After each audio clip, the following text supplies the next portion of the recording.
Good afternoon, everyone. I'm here today to tell my story. I don't think I'm the expert in teaching about resilience or transformation, but I hope my story can offer some learnings to everyone here. Well, firstly, I was actually very surprised and flattered when Lawrence invited me to speak today. Because I didn't think that the company I ran is the best example of a very dynamic transformation. After all, we are a family-owned business for almost 40 years, and I guess that's why we are labeled as traditional. So I don't take offense for that being labeled as traditional. But anyway, the reality is that the pace of change in my organization might not be as straightforward or as fast. But we make sure that we stay nimble and can continue to adapt and evolve and continue to be relevant. So I'm quite proud that we have stayed very healthy as a business all this while, and also have a focus to be very purposeful despite being in a very challenging and competitive landscape. A little bit background, just for everyone's knowledge. Our business revolves around the apparel supply chain. We do manufacturing. We supply to international brands, mainly to the West. At the same time, we also own a portfolio of our own apparel brands. At the same time, something more new is that we also invest in new opportunities in the related domain as an extension of our apparel business. And I have to share that perhaps about 15 years ago when I joined the business, things were very different. I still count myself lucky that our business was built on very strong fundamentals because of our track record. But at one point, I have to confess that I was also very lost and not sure of the road ahead. Specifically, we came out of a failed M&A exercise, and of course, the business was not in the best shape. And I felt so vulnerable because our business at that point lacked the scale and the competitiveness when compared to the bigger boys. So I think that made me realize that the clarity of our corporate goals are so important. To know the why, the what and where, in order to have that sense of direction of where we are heading to. So we had to reflect on our ambitions to figure out the purpose of why we are doing what we are doing. I think that had been very helpful for me, myself, to stay motivated. But as well as the team, because with a strong purpose, it cascades down to the rest of the people, and each of them then can appreciate the contributions they have made to the organization, how meaningful it can be, and how it is helping the organization to achieve a bigger purpose. Besides that, I think we also was at a point whereby we needed a roadmap. I think with this roadmap, it was important to get the team aligned and also more engaged. And we felt that with this cleared, everyone could be a lot more productive because they know they can focus on the more important things. So basically, having the purpose and vision and the mission, very clear, we felt that the team became a lot more unified and collectively also identified the strategic priorities. And in fact, with Consider's help, we set up task force to address these priorities and allocate resources and time and effort accordingly for these very important topics. So even to today, the manufacturing business remains very challenging. It is a very cutthroat, very competitive space. Every year, there's different set of challenges. The last 2 years, of course, was very difficult with COVID.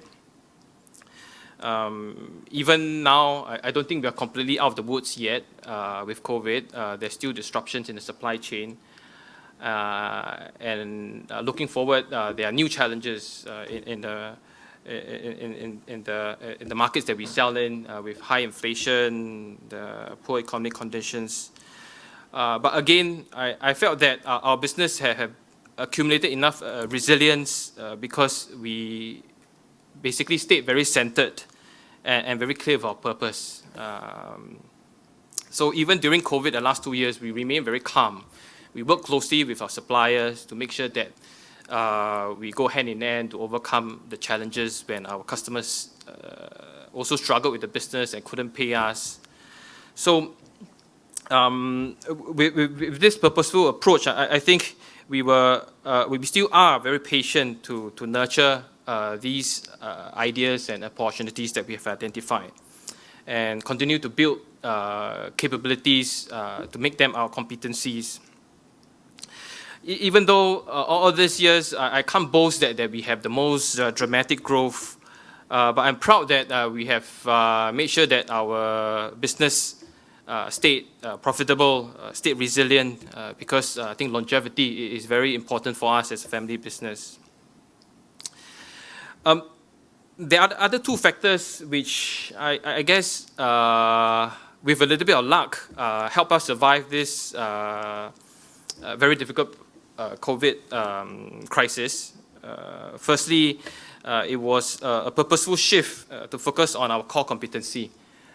From not this slide, but maybe the previous slide, you'll see that we have a baby wearing the apparel we produce is because we are very much focused in this specific segment, and the baby and kids. So fortunately, I think with a stroke of luck, this happens to be a more resilient segment. Even the last 2 years with COVID, babies were born. So the demand was there, and sort of termed it as an essential. So I guess we were one of the beneficiary to be, and we count ourselves lucky to be positioned in this space.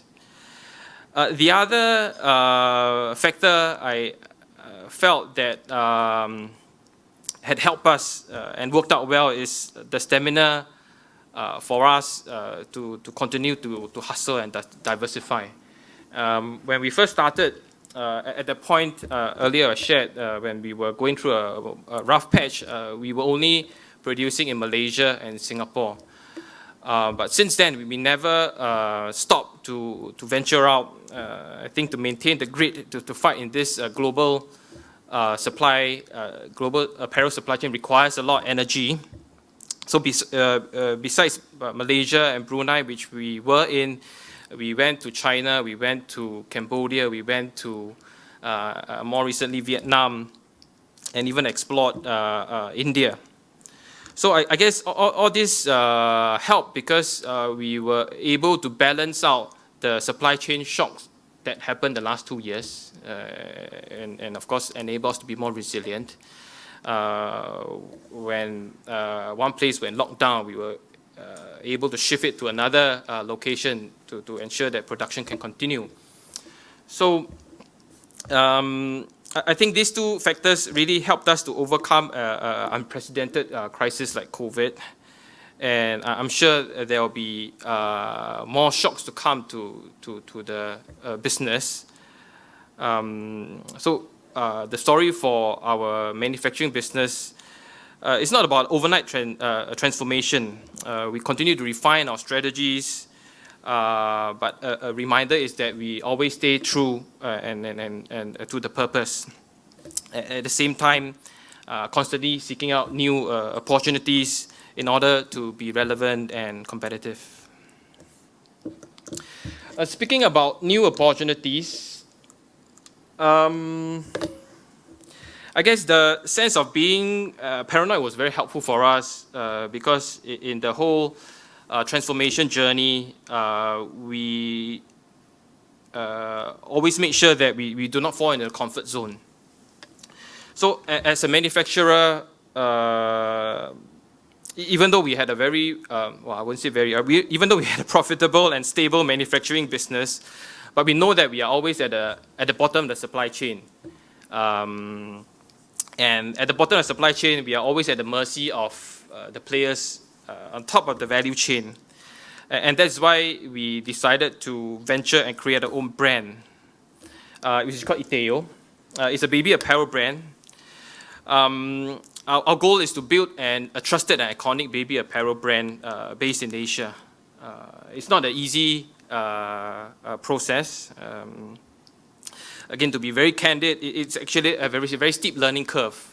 Well, firstly, because it's not in our DNA. Our background is always in manufacturing, so branding, marketing is something very new.